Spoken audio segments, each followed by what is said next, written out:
अस्सलामु अलैकुम नाज़रीन किराम। इंसान अच्छे ख्वाब भी देखता है और बुरे ख्वाब भी देखता है। और जब इंसान कोई बुरा ख्वाब देखता है तो उसको चाहिए कि वो उसको किसी के साथ बयान ना करे, उसका तज़किरा किसी के साथ ना करे। बहुत सारे लोगों की ये आदत होती है कि जब भी वो कोई बुरा ख्वाब देखते हैं तो वो फ़ौरन लोगों के साथ उसका ज़िक्र करते हैं या फ़ौरन उसकी किसी से ताबीर मालूम करते हैं। जबकि ऐसा नहीं करना चाहिए। जब भी आप कोई बुरा या डरावना ख्वाब देखें जिसमें आपको घबराहट होती है तो उसको किसी के साथ ज़िक्र ना करें। आप सल्लल्लाहु अलैहि वसल्लम ने एक हदीस पाक में इरशाद फरमाया जिसका मफ़हूम है कि जब ख्वाब के अंदर शैतान तुम्हारे साथ खेले तो उस ख्वाब को किसी के साथ बयान ना करो।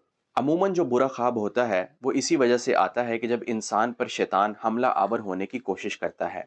एक और हदीस पाक में आया है जिसका मफ़हूम है कि ख्वाब का असर उस वक़्त तक वाक़ई नहीं होता जब तक ख्वाब या उसकी ताबीर को बयान ना किया जाए। जब ख्वाब देखने वाला उस ख्वाब को बयान कर देता है या उसकी ताबीर मालूम करता है तो ख्वाब वाक़ई हो जाता है। तो इस वजह से अगर आप बुरे ख्वाब की ताबीर मालूम करेंगे या उसको किसी के साथ बयान करेंगे तो ये मुमकिन है कि उसका असर वाक़ई हो सकता है और उस बुरे ख्वाब का नुकसान या शर आपको पहुंच सकता है। इस वजह से अहादीस की रोशनी में बुरे ख्वाबों को बयान करने की ममानत आई है, यानी मना किया गया है कि बुरे ख्वाबों को बयान ना किया करो।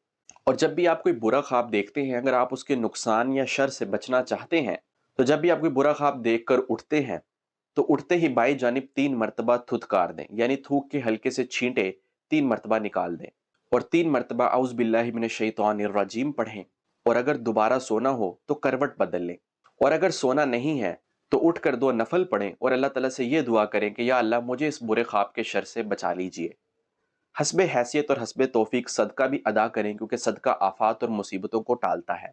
और उस बुरे ख्वाब का किसी के साथ भी जिक्र ना करें। जब आप ये चंद काम कर लेंगे तो इंशाल्लाह आपको उस बुरे ख्वाब का नुकसान नहीं होगा और उस बुरे ख्वाब का शर आप तक नहीं पहुंचेगा।